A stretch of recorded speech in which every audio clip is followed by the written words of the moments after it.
I'm working away on my voice videos and my Substack article that's going to be coming up. I keep saying that. It's getting done. But the gist of the information that I'm going to put on the Substack is here on video anyway, so I'm getting the info out. And over the weekend, I'm going to put out what I'm calling my hypothetical series, because they're not going to divulge anything about the voice prior to the vote. They just want the vote, and then they're going to do what they like. So the only way, and a lot of people are doing it, is to try and predict what they're going to do. I haven't quite finished that, but I've just come up with an introductory note for the first video in the hypothetical series that I want to share. Now, this sentence took me about 15 minutes to craft. It was quite an ordeal, but it's all one sentence, and it articulates what we're actually voting on, I think, anyway. So I'll just read through it. So marketing strategy for the Yes campaign has been to appeal to Australians to make a decision based on an interpretation and depiction of history that evokes the emotion of sympathy for a demographic of people identified exclusively on genetic heritage and ancestral arrival, who have been entirely unimpacted materially by the past events referred to in the appeal for sympathy. I mean, that's what they're doing.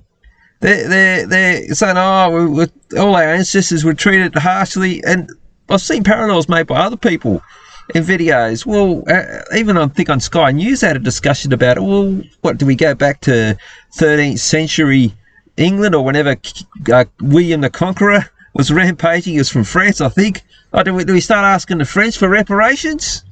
And by the way, and this comes up in the article, I touch on this, because they refer to in the wording the First Nations peoples. I mean, that's ridiculous.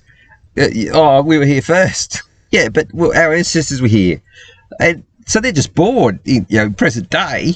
So you got two kids born on the same day in the same year, and one gets privileges and the other doesn't, because, well, their ancestors were here first. Now, that's only going to become more ridiculous as time goes on.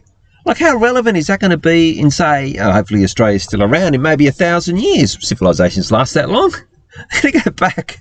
I mean, is anyone going to put up with that nonsense? Well, they're not going to put up with it in the future because it's ridiculous. It's ridiculous now. That's why I make the point they're unimpacted materially, and in fact they're benefiting from that already. I've got some, the list of benefits is just almost unending that they get already. What do they want out of this constitution? Well, that's the danger. And it's not being pushed by a lot of the Aboriginal people. It's being pushed by corporations. They're the ones that are behind it, and the university crowd in the major cities. So following on from the first sentence, is this reality? Emotions are temporary, and the majority of Australians risk the equivalent of buyer's remorse once the emotion instilled by the Yes campaign subsides and the impacts of the material outcomes is felt.